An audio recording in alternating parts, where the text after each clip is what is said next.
نحمده ونصلي على رسوله الكريم اما بعد فاعوذ بالله من الشيطان الرجيم بسم الله الرحمن الرحيم رب اشرح لي صدري ويسر لي امري واحلل عقدة من لساني يفقهوا قولي۔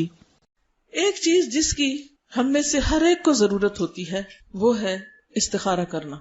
حدیث میں آتا ہے کہ حضور صلی اللہ علیہ وسلم صحابہ کرام کو استخارہ کی دعا اس طرح سکھاتے تھے جیسے قرآن کی سورت کوئی سکھائی جاتی۔ قرآن مجید کی سورت سیکھنا کیوں ضروری ہے؟ کیونکہ اس کے بغیر نماز ہی نہیں ہوتی۔ آپ نماز میں سورت فاتحہ نہ پڑھیں تو نماز ہی نہیں، اور سورت فاتحہ کے بعد کوئی اور سورت نہیں ساتھ لگائیں تو آپ کی نماز نہیں ہوگی، اور نماز نہیں تو دین ہی نہیں۔ نماز دین کا ستون ہے، نماز دین کی پہچان ہے۔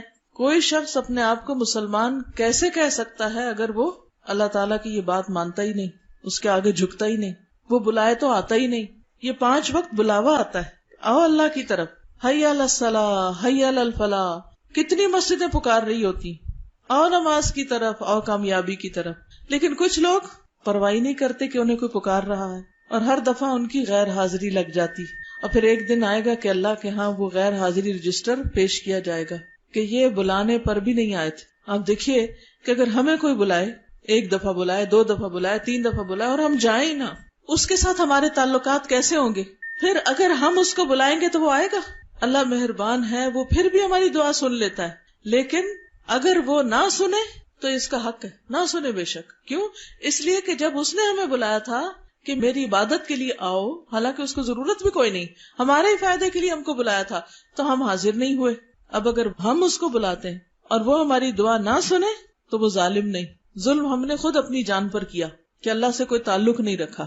تو بہرحال ہم سب کے لیے لازم ہے کہ ہم اللہ تعالیٰ کی طرف رجوع کریں، خوشی میں بھی غمی میں بھی اللہ کو پکاریں۔